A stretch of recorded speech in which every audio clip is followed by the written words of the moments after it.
Okay. ஆனால் ஆட்சியில் பங்கு என்று இவர்கள் அதில் அமைச்சரவையில் பதவி, அந்த அமைச்சரவையில் இடம்பெறுவதற்கும் சட்ட ரீதியாக பல்வேறு சிக்கல்கள் இருப்பதாகவும் ஆளுநர் அதை மறுத்து விட்டதாகவும் இவர்களுக்கு பதவி பிரமாணம் செய்ய வைப்பதற்கு உடனடியாக ஒப்புக்கொள்ளாத ஒரு சூழ்நிலையும் இருக்கக்கூடிய நிலையில் இது சாத்தியமா சார்?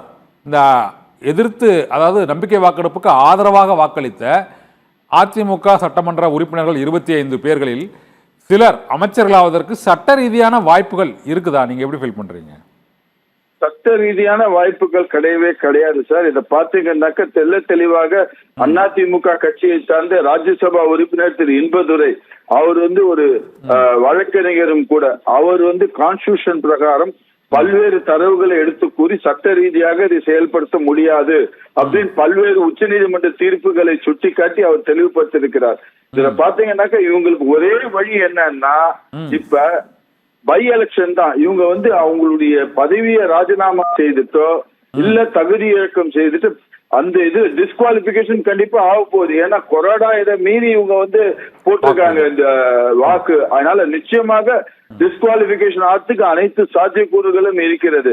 சோ அப்படி இப்ப ஆளுநர் இன்னைக்கு வராரு, இன்னைக்கு வந்தாருன்னா இன்னைக்கோ இல்ல நாளைக்கோ எடப்பாடியார் அவர் பார்த்து, நாளைக்கு வராரு, நாளைக்கு போய் எடப்பாடி அவர்கள் பார்த்து ஒரு கோரிக்கை வச்சு பல்வேறு இதை சுட்டிக்காட்டி இது பண்ணாங்கன்னா நிச்சயமாக இவங்க டிஸ்குவாலிபிகேஷன் ஆர்த்துக்கு தான் அனைத்து சாத்தியக்கூறுகளும் இருக்கிறது.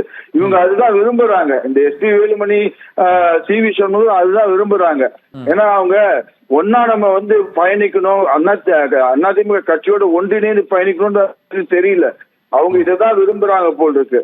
சோ அதனால இப்ப டிஸ்குவாலிஃபை ஆயிடுச்சுன்னா இவங்க தனியா பை எலெக்ஷன்ல பாக்கணும். ஆனா அவங்க விஜய தப்பு கணக்கு போடுறாங்க. இங்க இருக்கக்கூடிய எஸ்பி வேலுமணி, சி.வி. சண்முகம் விஜய நம்பிட்டு இருக்கிறாங்க.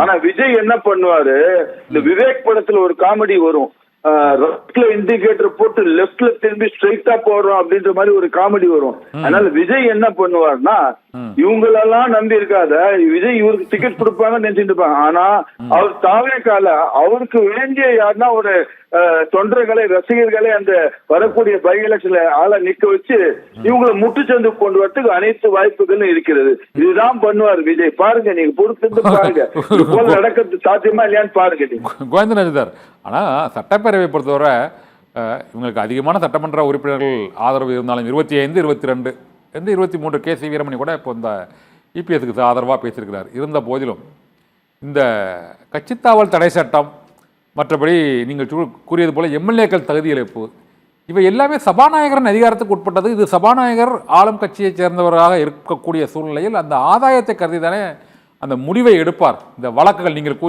கூறியது போல இந்த பதவி இழப்பு, தகுதி நீக்கம், இவை பை எலெக்ஷன், இடைத்தேர்தல், இதெல்லாம் வருவதற்கு சபாநாயகரின் முடிவு தானே முக்கியம். அந்த முடிவு அவர் எப்படி எடுப்பாருன்னு நினைக்கிறீங்க? சபாநாயகர் முடிவு விஜய் சொல்படிதான் எடுக்க போறாரு. அவரு சபாநாயகர் கிட்ட இருக்கு. அவர் விஜய் என்ன சொல்றாரோ அவர் தான் கேட்பாரு. ஒருவேளை விஜய்க்கு இப்ப விஜய்க்கு எனக்கு வரக்கூடிய தரவு செய்திகள் என்ன வருதுன்னா, ராகுல் காந்தி என்ன சொல்றாரோ அதுதான் விஜய் செய்ய வராரு அப்படின்ற மாதிரிதான் செய்திகள் வருது. இப்ப விஜய் அவர் ஒருவேளை ஜே.சி.டி. பிரபாகரன் சபாநாயகர் இவர்களை பதவி ஏற்பு செய்யறதுக்கு உத்தரவு கொடுத்துட்டாருன்னா செஞ்சிருவார். அப்படி அவர் உத்தரவு கொடுக்கவில்லை என்றால், சபாநாயகர் எஸ்பி வேலுமணி தரப்ப அவர் அங்கீகரிச்சு இது பண்ணிட்டாரோ இல்ல உத்தரவு எதுவும் கொடுக்கலன்னா உச்ச நீதிமன்றம் செல்வதற்கு கண்டிப்பாக போவாங்க. அதிமுக உச்ச நீதிமன்றம் போவாங்க. உச்ச நீதிமன்றம் போச்சுன்னா சபாநாயகர் தீர்ப்பு செல்லாதுன்னு சொல்லிட்டு பல்வேறு நமக்கு எடுத்துக்காட்டுகள் இருக்கிறது. இந்த சிவசேனா கட்சிகள் இருக்கக்கூடிய அந்த இது பாத்தீங்கன்னா மகாராஷ்டிரால இருக்கக்கூடிய அந்த இதெல்லாம் இருக்கு. சோ அந்த இதை சுற்றிக்க உச்ச நீதிமன்றம் போயாச்சுன்னா இவங்களுக்கு டிஸ்குவாலிபிகேஷன் தவிர வேற எதுவுமே கிடையாது. அதனால அதுக்கு தான் இவங்க ராஜநாயுடு கவர்னரை போய் பாக்குறாங்க. இப்ப கவர்னர் இதுல தலையிட்டு கவர்னர் அவர்கள் இது போல பதவி ஏற்புக்கு எதனா இது பண்ணிட்டானாக்க ஸ்ட்ரெயிட்டாவே அது இதுவாயிடும். சோ பொறுத்திருந்து பார்க்கணும். அடுத்து வரக்கூடிய இந்த ஒரு வாரம் எப்படி நகர்வுன்றதை பொறுத்திருந்து தான் நாம் பார்க்க வேண்டும் சார்.